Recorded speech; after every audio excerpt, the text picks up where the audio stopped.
Hello বন্ধুরা, কেমন আছো সবাই? আমরা এখন লঞ্চে বসে আছি। ভাবছো মানে লঞ্চে বসে আছি কেন? আমরা বকখালিতে বেড়াতে এসেছি আর এখন আমরা যাচ্ছি জম্বুদ্বীপে, সেই কারণে আমরা লঞ্চে বসে আছি। আর জম্বুদ্বীপে সমস্ত কিছু তোমাদের দেখাবো ভিডিওর মধ্যে, ভালো লাগবে। আর ফার্স্ট টাইম আমরা লঞ্চে উঠেছি, ভালো লাগছে। মেয়ে একটু ভয় পাচ্ছে, আমিও একটু ভয় পাচ্ছি। যাও, মা গঙ্গার নাম করে উঠে গেলাম। ভয়ই তো পাচ্ছি, খুব সুন্দর দেখো, তোমাদের দেখাচ্ছি ব্যাক ক্যামেরা করে। এখনো আমাদের লঞ্চ ছাড়েনি, ছাড়বে, আমরা দাঁড়িয়ে আছি এখন।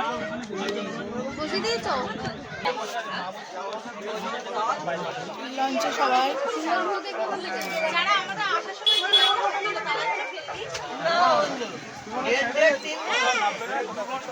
এই লঞ্চে 35 জন করে নিয়েছে। এটা একটু বড় লঞ্চ, সেই জন্য 35 জন করে উঠছে। আর যেটা ছোট লঞ্চ সেটা 25 জন করে ওঠে। আর এই যে সাহসী ম্যান বসে আছে, এই বিখ্যাত তাপসদা কিন্তু আমাদের সাথে আছে। তাপসদা কিন্তু ছাড়েনি আমাদের, সারাক্ষণ আমাদের স্টেশন পর্যন্ত থাকবেন। অত্যন্ত ভালো মানুষ, খুব হেল্পফুল। আমাদের জন্য জলের বোতল কিনে দিয়েছে, ভুলে গেছিলাম। তাপসদা জিন্দাবাদ। জলের স্রোত আছে ভালো। এই স্টার্ট করে দিল আমাদের লঞ্চ।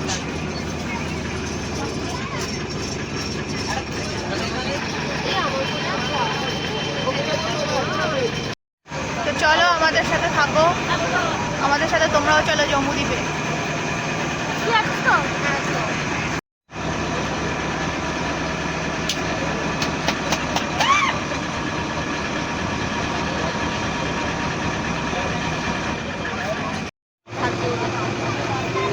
দারুণ দেখাচ্ছে, দারুণ।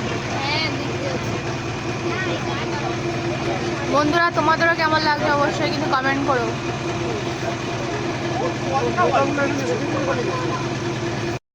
আইল্যান্ডটা পুরোটাই ম্যানগ্রোভ অরণ্য। ডান দিকে আইল্যান্ডটার নাম হচ্ছে শুশুনিয়া, বাঙালি নাম পাতিপুনিয়া। আমরা যে খাড়িটা দিয়ে যাচ্ছি এরও একটা নাম আছে সার্ভে লিস্টে, এডওয়ার্ড ক্রিক।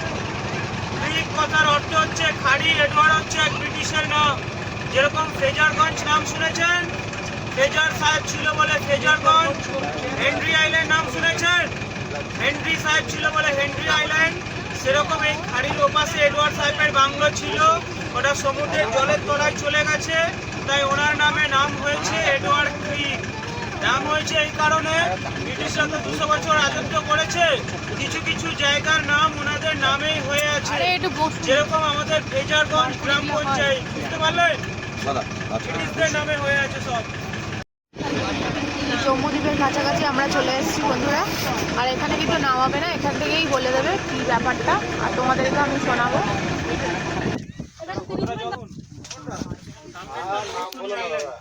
কথা বলবেন না কেউ। সামনেরটা মৌসুমী আইল্যান্ড, পাশেরটা হচ্ছে শুশুনিয়া আইল্যান্ড। ওই মৌসুমী আইল্যান্ডটাই টেন্ট বানিয়েছে, নেটে দিয়েছে, থাকার ব্যবস্থা হয়েছে, ওটাই মৌসুমী আইল্যান্ড। ওর পাশে আছে শুশুনিয়া আইল্যান্ড। ওই শুশুনিয়া আইল্যান্ড পেরিয়ে মৌসুমী আইল্যান্ডে আসতে হয়। ওর মাঝখানে একটা নদী আছে, নদীটার নাম হচ্ছে চেনাই নদী। ওই চেনাই নদীটা গিয়ে মিশেছে আপনার নামখানার যে বড় হাতানিয়া দোয়ানিয়া ব্রিজ পেরিয়েছেন, ওর সঙ্গে গিয়ে মিশেছে। ওখান থেকে ওই ব্রিজের নিচ থেকে সুন্দরবন হয়ে বঙ্গোপসাগরে মিশেছে। এই বঙ্গোপসাগর দিয়ে ঢুকে আবার বঙ্গোপসাগরে গিয়ে মিশেছে সুন্দরবনের ভেতর দিয়ে। আমরা যে খাড়িটা দিয়ে এলাম ওই খাড়িটার নাম ছিল এডওয়ার্ড ক্রিক, ব্রিটিশদের নামে নাম। ওই নামখানার হাতানিয়া দোয়ানিয়া ব্রিজ পেরিয়ে আসার পরে 10 মাইল বলে একটা জায়গার নাম শুনেছেন, যেই 10 মাইল থেকে মৌসুমী আইল্যান্ড যাওয়া যায়। ওই ব্রিজের নিচ থেকে ওই খাড়িটা গিয়ে আবার বঙ্গোপসাগরে মিশেছে সুন্দরবনে। নামখানা টু বকখালি দু ভাগে ভাগ এবং দ্বীপ, বুঝতে পারলেন। এই যে জম্বুদ্বীপ সামনেই শেষ, এর আগে আছে গঙ্গাসাগর, যেখানে কোকিলমণির মন্দির আছে। এখান থেকে 1.5 ঘন্টা সময় লাগবে আরো যেতে। আচ্ছা, গঙ্গাসাগরের পরে আছে পশ্চিম দিকে হয়ে যাচ্ছে দীঘা, পুরী, উড়িষ্যা, পারাদ্বীপ। তারপরে এদিকে আছে আপনার কাকদ্বীপ, নামখানা, ডায়মন্ড। এদিকটা জম্বুদ্বীপ পুরোটাই নো ম্যানস ল্যান্ড এবং 144 করা আছে। আরো বেশি করে লাগবে। জম্বুদ্বীপ পুরোটাই নো ম্যানস ল্যান্ড এবং 144 করা আছে। আমরা যে জলে এলাম, জলে কিলোমিটার হয় না, জলে হয় নটিক্যাল মাইল। আমাদের 16 nautical mile up and down রাস্তা। জম্বুদ্বীপ কেন 144, কেন নো ম্যানস ল্যান্ড করা আছে? জম্বুদ্বীপে 20,000-এরও বেশি শুটকি শোকানোর জন্য মৎস্যজীবী ছিল, আর 120টা আদিবাসী ছিল। বামফ্রন্টের আমলে 2 মন্ত্রীর নাম হয়তো শুনেছেন, একজনের নাম হচ্ছে যোগেশ বর্মন বনমন্ত্রী, আর একজনের নাম হচ্ছে মৎস্যমন্ত্রী কিরণময় নন্দ। আর আমাদের সেই সময় ছিল প্রধানমন্ত্রী, ছিল মুখ্যমন্ত্রী ছিল জ্যোতি বসু, না জ্যোতি বসু। আচ্ছা, এই যে এখানে যে ম্যানগ্রোভ গাছগুলো দেখছেন, এটা কোনো এক প্রজাতি গাছ নিয়ে ম্যানগ্রোভ গাছ হয় না। ম্যানগ্রোভ গাছ হয় বানি, গোড়ান, হিতাল, কেওড়া, বকরা, সুন্দরী নিয়েই ম্যানগ্রোভ গাছ হয়। ওইটা শেষ করুন যেটা বলছিলেন। ওরা যে এখানে বলছি ওরা যে এখানে 20,000-এর বেশি শুটকি শোকানোর জন্য যে মৎস্যজীবীরা ছিল, তারা প্রত্যেক বছর এই ম্যানগ্রোভ গাছ কেটে নষ্ট করতেই বলে সরকার থেকে ওদেরকে তুলে দেওয়া হয়েছে। কিভাবে? এই প্রত্যেক বছর ম্যানগ্রোভ গাছ কেটে এরকম একটা ফাঁকা প্লেস তৈরি করতো, ওখানেই শুটকি শোকাতো। এটাই তো বঙ্গোপসাগর, এখানেই সাইক্লোন সৃষ্টি হয়, তারপরে গতিপথ নির্ধারণ করে কোন দিকে যাবে। এই ম্যানগ্রোভ গাছ কাটার ফলে বনমন্ত্রীর চোখে আসে যে দ্বীপের আয়তন কিন্তু কমছে। তার কারণ এখানে যে বারবার যে এগুলো ঝড়গুলো হয়ে গেল, আমফান, বুলবুল, ইয়াস, যশ, ফণী, তাতে কিন্তু দ্বীপের আয়তন অনেকটাই কমে গেছে। কিভাবে? এই যে সমুদ্রে যে তাণ্ডব ঢেউ এই দ্বীপের পেছন পাশে আছড়াচ্ছে, তো আছড়াতে আছড়াতে ওই ম্যানগ্রোভ গাছ কাটার জন্য দ্বীপের আয়তন কমে যাচ্ছে। বারবার ও সরকারকে বলছে যে এখান থেকে বসতি ওঠাতে হবে, না হলে দ্বীপ যদি একদিন সমুদ্রের তলায় চলে যায় সরকারের বিশেষ কোনো ক্ষতি হবে না। তার কারণ এখানে কোনো চাষযোগ্য জায়গা নেই, হসপিটাল নেই, স্কুল নেই, কলেজ নেই, কিন্তু সরকারের একটা এত বড় ক্ষতি হবে যে তার দায় সরকার দিতেও পারবে না, নিতেও পারবে না। সেটা কিরকম?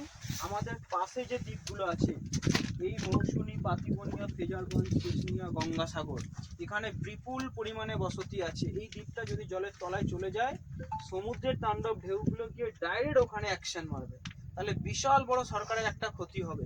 আচ্ছা, এখানে যদি বিপুল পরিমাণে বসতি হয়ে যায় জম্বুদ্বীপের মাঝখানে, তো কি হবে? ওই যে দ্বীপটা দেখছেন না, ওই যে দূরে যে মৌসুমী দ্বীপ, ওটা কিন্তু খুব উঁচু দ্বীপ, এখন সমুদ্রের জলের লেয়ার বাড়ছে।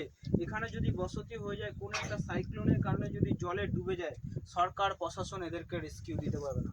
তো বিভিন্ন রকম কারণ দর্শিয়ে বনমন্ত্রী সরকারের কাছ থেকে রায় বের করে নিয়ে এসছে যে এখানে এদেরকে ওঠানো হবে, 144 রায় নিয়ে এসছে। তো সংবিধানের নিয়ম অনুযায়ী কিরণময় নন্দ মৎস্যমন্ত্রী ছেড়েই দেয়নি, যে সংবিধানের নিয়ম অনুযায়ী কাউকে বাস্তব থেকে তুলে দেওয়া যাবে না, তাদেরকে পুনর্বাসন দিতে হবে, কারো রুজি রোজগার বন্ধ করা যাবে না। সরকার যদি এই জেলেদের যদি পুনর্বাসন দেওয়ার ব্যবস্থা করে, তাহলে উঠিয়ে দিক, কোনো যায় আসে না। তো 2 মন্ত্রীর সম্মান বাঁচাতে হবে, একজন বলছে উঠিয়ে দিতে হবে আর একজন বলছে পুনর্বাসন দিতে হবে। তো সরকার সেই টাইমে কি করলো? আমরা যে এডওয়ার্ড ক্রিক থেকে এসে বঙ্গোপসাগরে মিশলাম, পাশে যে আইল্যান্ডটা ছিল কার্গিল সি বিচ বলেছিলাম, ওই খাড়িটা ড্রেজিং করে ওর পলিটা ওখানে ফেলে বিশাল বড় সি বিচ বার করেছে। তো এদেরকে ওখানে নিয়ে যাওয়ার চিন্তা ভাবনা করেছে। তো সাধারণ মানুষ এদেরকে সহজে বললে ওঠে না, পুলিশ প্রশাসন দিয়ে মারধর করে উঠিয়ে নিয়ে যাওয়া হয়েছে। যারা জেলেরা ছিল ওখানেই পুনর্বাসন দেওয়া হয়েছে। আর 120টা যে আদিবাসী ছিল তাদেরকে গঙ্গাসাগরে পাঠানো হয়েছে, ভেস্টল্যান্ড জায়গা দেওয়া হয়েছে, মৎস্যজীবী কার্ড দেওয়া হয়েছে। তারা এসে এখানে মাছ কাঁকড়া ধরতে পারবে, কিন্তু বসতি তৈরি করতে পারবে না। এই মারধর করে উঠিয়ে দেওয়ার জন্য হয়েছে 144। এবারে নো ম্যানস ল্যান্ড যে ভাষাটা কোথা থেকে এলো? 2008-এ বোম্বের তাজ হোটেলে ব্লাস্ট হয়েছিল, এটা শুনেছেন? এটাকে কেন্দ্র করে সমুদ্রের মধ্যে যে সমস্ত দ্বীপ যেখানে পুলিশ প্রশাসনের গার্ড নেই, বিশেষ করে সেখানে টুরিস্ট নামানো সেন্ট্রাল থেকে বড়, ওই যে বোর্ড দেওয়া আছে দেখুন, প্রত্যেকটা সমুদ্রের মাঝে দ্বীপ কেন্দ্র রাজ্য যৌথ প্রকল্পে নিরাপত্তা দেওয়া হচ্ছে। তো 120টা আদিবাসী আসতে পারবে, 20,000 যে জেলেরা ছিল তারা টোটালি কেন এখানে আসতে পারবে না? এর পেছনেও একটা কারণ আছে, বলছি। তো সুন্দরবনকে আপনার 2 ভাগে ভাগ করা হয়, একটা লাইট সুন্দরবন, একটা হচ্ছে কোর সুন্দরবন। আপনি ডায়মন্ড হারবারে পা দিয়েছেন মানে সুন্দরবনে পা দিয়েছেন, আপনি বকখালি এসে গেছেন মানে সুন্দরবনের লাইট সাইডে এসে গেছেন। আপনাকে তাহলে কোর এলাকা যেতে হলে ক্যানিং গোসাবা মাতলা লাইন দিয়ে ঢুকতে হবে, তাহলে ছাড়া বাঘ ছাড়া কুমির দেখতে পাবেন। এখানে পশু পাখি বলতে কি আছে? বুনো শুয়োর আর হরিণ আছে। বুনো শুয়োর হরিণ কোথা থেকে এলো? এই সমুদ্রের যে কারেন্ট আছে, এই কারেন্টের কারণে ওই দ্বীপ থেকে কিন্তু হরিণ এই দ্বীপে আসতে পারবে না, তার কারণ দ্বীপটা অনেকটাই দূরে আছে, আমরা জলে ভাসছি বলে কাছে মনে হচ্ছে। বকখালি রেঞ্জ থেকে 20খানা হরিণ নিয়ে এসে ছাড়া হয়েছে, তারও প্রজন্ম শুরু হয়ে গেছে। আর ওই যে আদিবাসী ছিল ওরা প্রচুর পরিমাণে বুনো শুয়োর পালতে ভালোবাসতো, যে সময়টায় রাইড বেঁধে যায় মারধর করে উঠিয়ে দেওয়া হয়, ওরা কিন্তু বুনো শুয়োর নিয়ে যেতে পারেনি। তাই ফরেস্ট কি করেছে? বুনো শুয়োরগুলো বন্য পশু হিসাবে গণ্য করে রেখে দিয়েছে। বুনো শুয়োর আছে, হরিণ আছে, সাপ আছে, প্রচুর পরিমাণে শিয়াল আছে, বাঁদর আছে এই দ্বীপের মধ্যে। ছাড়া হয়েছে।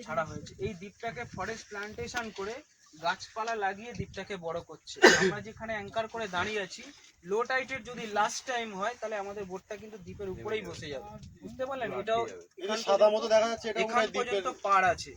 ওই যে লাস্ট লেয়ারের জলের একটা ঘোলা ভাব পাওয়া যাচ্ছে, বুঝতে পারছেন? তো ওই যে 20,000 লোক কেন এখানে আসতে পারবে না, তাদের মধ্যে একজনও আসতে পারবে না। এবারে 120টা আদিবাসী আসতে পারবে, ওরা কেন আসতে পারবে না? তো ক্লাস 4 বইয়ে একটা ভাষা লিখে গেছে যে বন থেকে বনের পশুকে তুলে নিয়ে এসে পোষা যায়, তার মন থেকে বন তুলে ফেলে দেওয়া যায় না। ওরা এসেছিল ওপার বাংলা থেকে, মানে বাংলাদেশ থেকে। আমাদের সরকার ওদেরকে আই কার্ড, আধার কার্ড সমস্ত কিছু করে দিয়েছে, কিন্তু মন থেকে বাংলাদেশকে ভুলে যায়নি।